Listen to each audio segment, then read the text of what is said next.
job and become a travel writer and just kind of like give up what they're doing because of the headaches that world can give them and everything. So when you run into folks like that and that's what you're doing, what advice do you give them? Do you just tell them go for it, or do you like what steps do you think folks should do if they're ready to like live the kind of life that you're living? Well, they have to be either desperate or crazy to live the kind of life that I'm living. Like, this life is not meant for anyone who likes comfort or ease. But for me, like I was doing political communications. I had my own business. I lived in Raleigh. I had clients in Raleigh, North Carolina. And I gave everybody a choice whether they wanted to sign on with me when I moved to Mexico, or we could end their contract before I left. And everyone said, oh, yes, we're going to stay with you. We're going to stay with you. So about 6 months to a year after I moved, all of my clients dropped me. And I had to figure out a way to make money or come back to the United States. And I did not want to come back to the United States. Unfortunately, my mother, who was the last of my immediate family, died about 2 weeks before I moved to Mexico. It breaks my heart, and it still breaks my heart today. But she had a little bit of money left in the bank, and I didn't touch it. And so when I found myself without any clients, I decided that would be a good time to go get that money since it was mine. And along the way, this sounds so bizarre when I say it out loud. So I was on Facebook one day, and a friend of mine had posted something about Eminem, like coming after Trump in this cipher, and I commented on his post. And it just so happened that my friend was the breaking news editor for CNN.com, and he messaged me privately and said, that would make an awesome opinion piece for CNN. And within an hour, I had a contract, and I was writing my first piece for CNN. And that led to other clients. Once I got that one big thing, and I started writing for about food and travel for other smaller outlets, people now kind of find me. I don't have to market too much. So the advice that I would give people is to make sure you have a solid plan and realize that that plan will be completely demolished once you move. Nothing will be the way you think it'll go, but that's okay. You didn't fail. You just have to decide whether you're in it to win it, or if you've had the experience that you want to have and you want to go back to the States. Each person's journey is different. You can do as much research as you want to. You can have everything plotted out, but it won't go the way that you think it will. And so you have to rely on your resilience and your faith. One of the biggest things that I'm proud of living here is that I built my faith, and I don't want to push my faith on other people, but a lot of days I'm just like, this was nothing but God, because I don't know how I survived in this country without God. So you do, whether you believe in God or not, you do need to have some bit of faith and some bit of resilience. It's nice if you have some money, but moving abroad is a lot more expensive than you think it'll be, and you have to be willing to do things that you wouldn't want to normally do. So, for example, I've been writing for a travel app. It's not great money, but it's money. So, it's money that I have, and it affords my lifestyle here. So I hope that I answered your question. You did. And Jack, if you're still on the line, I hope you are. It seems like that she's living the life that you're talking about with digital transformation. Am I correct?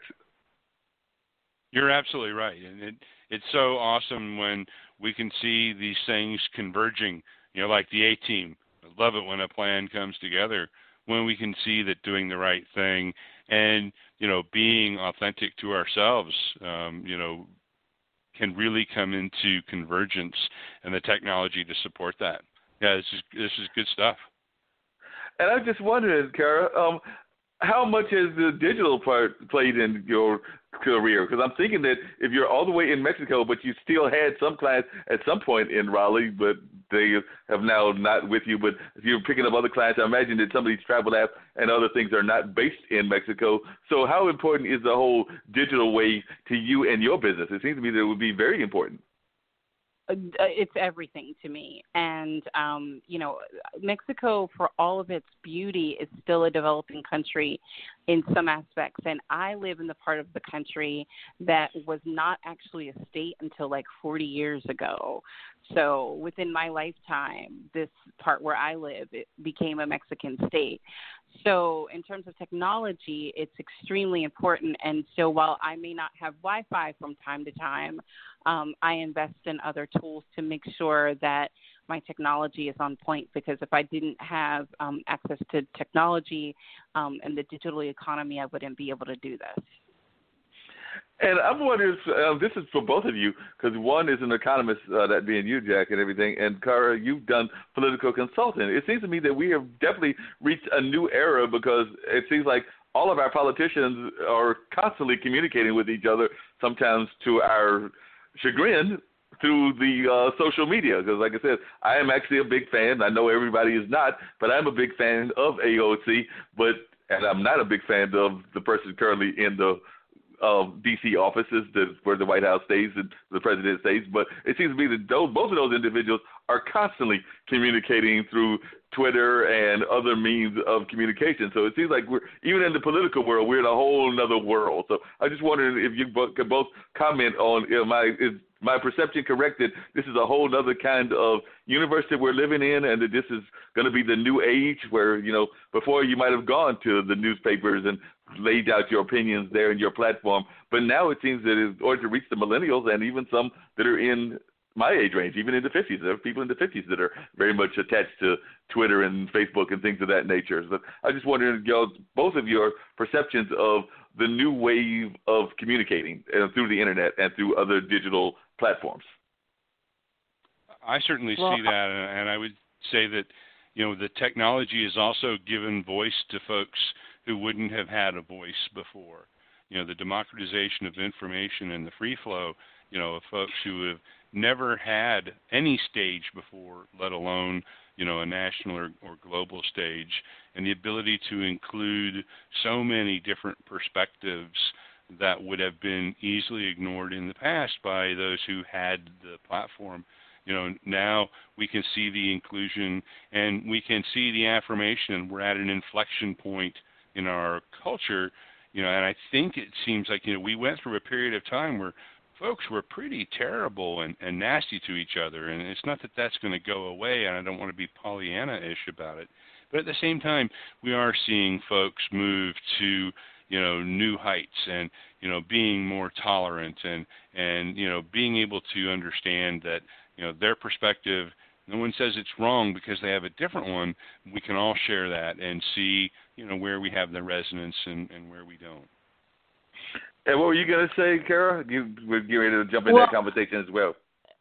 Sure. I mean, in addition to being a political consultant, I was also the director of communications, outreach, and oppositional research for the North Carolina Democratic Party, and I was also a journalist for the Asheville Citizen-Times. So from my standpoint, the democratization of social media in politics has its good and bad points. On the plus side, it allows politicians to directly get their message out to the consumer or to the voter without having, the expensive TV ads or the ads in the newspaper. So in a sense, you cut out the middleman, and it also allows constituents to directly communicate to their public officials, their elected officials. The bad part is that sometimes there could be shouting matches going on, and sometimes our politicians go off script, which is good for the people so they can see how they actually are. But if you are in my former job, it would just give you a heart attack. But I think that discussion is overall, it's a good thing. And I wanted to circle back to something that I didn't mention. One of my clients is called buildinganewreality.com. And it's founded by Ted Wachtell. Ted Wachtell is the same man who founded the International Institute for Restorative Practices. And one of the projects that he's about to launch is called True Representation. And what he does is he takes other models of public decision making. He almost wants to decentralize decision making, and so he's looking at things like sortition and lottery, election by lottery, and other methods to have public policy decisions made. And it's really exciting that the digital age allows us to engage in these new conversations and see what kind of possibilities are out there. Yeah, because I imagine that at some point we're going to have, and I don't know how I actually feel about it, but the Electoral College may be on its way out at some point or another, and we may actually have real popular elections where it's actually, by the majority and done popularly. But then I kind of wondered if it becomes almost like some of those television shows that were out there where the vote determined the winners and everything. But then, as we know, people might load the vote in because, if you're going to do it by telephone, who's to say that you can't call 100 times or 200 times or however many times and inflate it one way or another? So I'm wondering how we're going to be able to regulate some of the things that they have talked about. So it'll be interesting to see how that plays out. I wonder if any of you have any thoughts on how the digital age might possibly change the political landscape in the near future or in the even distant future. Well, to follow up in Ted's book, True Representation, which I think is out this week, and I can send you a copy, he lines out experiments. There have actually been controlled experiments that happened. One happened with, I think his name is James Fishkin in Texas, which is, we all think of oil as an oil state, and they wanted to introduce some alternative energies. And what they did was they created these briefing books, and they brought a group of citizens in, randomly selected citizens, to look at these briefing books and consider the evidence. And by the end of, I think it was like a 2-day weekend, that the citizens had decided on their own to go with the alternative energies. The evidence was not skewed one way or another. It was just merely objective. So there are experiments happening not only in the United States, but also in Spain, Belgium, the UK. So people worldwide are looking at how does democracy look different in the 21st century and beyond. And I'm sure that digital technologies and digital advances will play a huge role in that. We're seeing that in Columbus, Ohio as well. I'm a volunteer. I help with the Smart Columbus Initiative, where digital information and access to resources is being provided, doing a lot of services, and a lot more focus on service provision than the political side of things. For example, there's a transportation program for expectant mothers for neonatal care, and being able to match up the right kind of transportation and provide information on services, including geolocation, to get to critical services as well as wellness services. So we're going to see more and more services provided, that are just not possible through something other than a government platform, and in a way that is very respectful of the constituencies. In fact, my particular role is on the policy side around privacy. So I know Columbus is really investing in, and the Department of Transportation has given them a grant to continue to grow the Smart Columbus program, which will serve all of our communities. Now, Kerra, I was reading one of your past columns. It was actually one from a month and a half ago, and it's something that I can definitely relate to, because I think that even individually we have a habit of how can I put it, apologizing but not really apologizing. And it seems that that's one of the things you were talking about with the whole welcome to the age of apology. I forget how you phrased it, but it's basically how a lot of our, and a lot of people, we do that all constantly. I mean, even in our social world and even in our common world, whether it's with our kids, and you've got kids, I don't have any, but whether it's with kids, whether it's with nephews, whether it's with friends, or whether it's even with significant others, we have a habit of apologizing, but maybe we're really not apologizing. So you're asking me about whether we're apologizing now or what's going on now? Yeah, what's going on, and if you would just share a little bit about where that column came from and